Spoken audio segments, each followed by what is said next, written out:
Hello my dear friends, আশা করি তোমরা ভালোই আছো। আজকে আমরা আমাদের ক্লাস শুরু করছি। আজকে হবে ফিউচার কন্টিনিউয়াস টেন্স। কন্টিনিউয়াস টেন্সের গঠনটা আরেকবার বলে নিই। সেটা হচ্ছে, কন্টিনিউয়াস টেন্স গঠন করতে গেলে সাবজেক্ট, ভার্ব টু বি আর ভার্ব যোগ আইএনজি লাগবে। প্রেজেন্ট কন্টিনিউয়াসে ভার্ব টু বির মধ্যে এম, ইজ, আর। পাস্ট কন্টিনিউয়াসে ওয়াজ, ওয়ার। ফিউচারে shall be, will be. Present continuous এবং পাস্ট কন্টিনিউয়াস আমরা আগেই আলোচনা করেছি। আজকে আমরা ফিউচার কন্টিনিউয়াস টেন্স নিয়ে বিস্তারিত আলোচনা করব। তা ফিউচার কন্টিনিউয়াসের গঠন হচ্ছে, প্রথমে সাবজেক্ট, তারপর শ্যাল বি বা উইল বি প্লাস ভার্ব যোগ আইএনজি। আগের মতো এটারও চারটা টাইপের সেন্টেন্স আমরা পড়ব: অ্যাফার্মেটিভ, নেগেটিভ, ইন্টারোগেটিভ এবং নেগেটিভ ইন্টারোগেটিভ। অ্যাফার্মেটিভটার রূপগুলো হচ্ছে I shall do, we shall do, you will do, you will do, he will do, she will do, it will do, Ram will do, they will do. I shall do মানে আমি করব, we shall do মানে আমরা করব।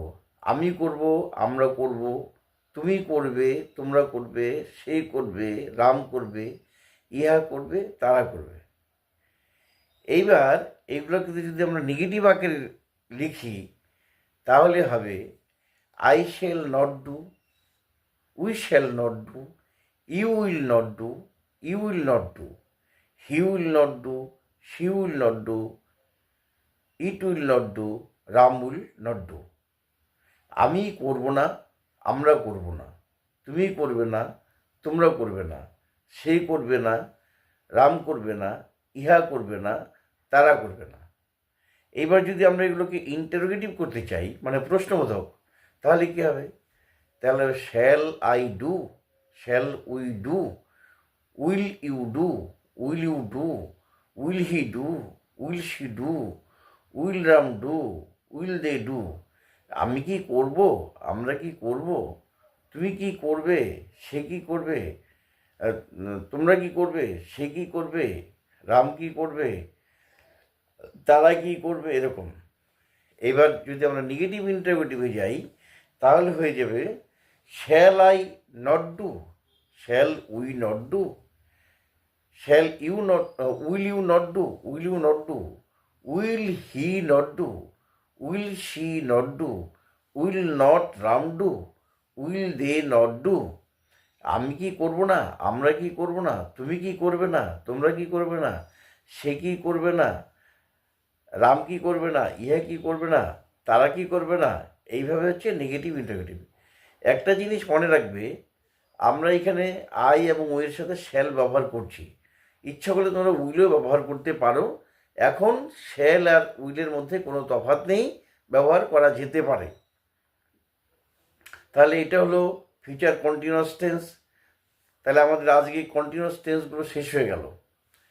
তা এইবার আমরা প্রতিদিন যে একটা ভার্ব নিয়ে আলোচনা করি এবং ভার্বের যে বিভিন্ন রূপগুলো, infinitive, present tense, simple past, past participle, present participle এবং ফিউচার ইনডিফিনিটিভ রূপগুলো আমরা দিয়ে দিই।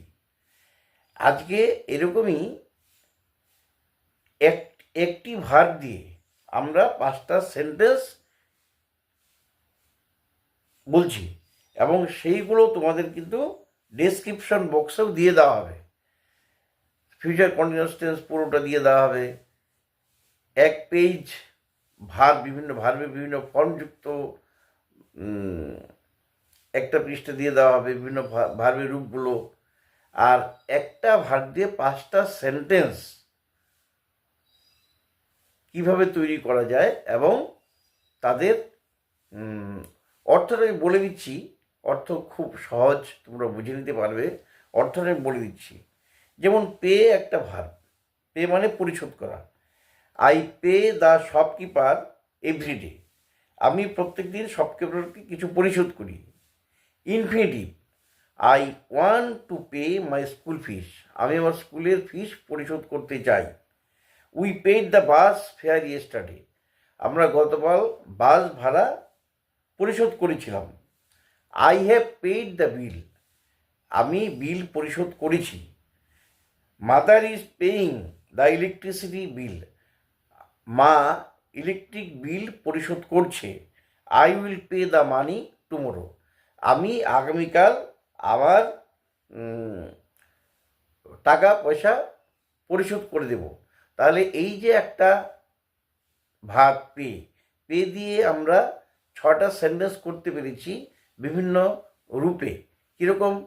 পে মানে পরিশোধ করা, টু পে মানে পরিশোধ করতে, পেইড মানে পরিশোধ করেছিল, আর একটা হ্যাভ পেইড বা হ্যাজ পেইড বা হ্যাড পেইড, যাই হোক পরিশোধ করেছে এরকম ধরতে অর্থে। পেইং মানে পরিশোধ করছে, আর উইল পে মানে পরিশোধ করবে। এইভাবে একটা ভার্ব দিয়ে বিভিন্ন রূপে বিভিন্ন রকম সেন্টেন্স তৈরি করা যায়। তোমরা বাড়িতে এগুলো চেষ্টা করবে। এটি আজকে যে 6টা সেন্টেন্স বলা হলো একটা ভার্ব দিয়ে, সেটা আমি আজকে দিয়ে দিব। একইভাবে তোমরা বাড়িতে কিন্তু চেষ্টা করবে, এবং বাড়িতে প্রত্যেক দিন ডেসক্রিপশান বক্সে মেটেরিয়ালগুলো দিয়ে দেওয়া হচ্ছে, তোমরা ডাউনলোড করে নিবে, তাহলে তোমাদের সুবিধা হবে। এবং ক্লাস কিন্তু প্রথম থেকে লক্ষ্য করতে হবে, তাহলে তোমরা খুঁটিনাটি সব বুঝে যাবে এবং একটা সিস্টেমেটিক ওয়েতে ইংরেজিটা শিখতে পারবে। Thank you so much.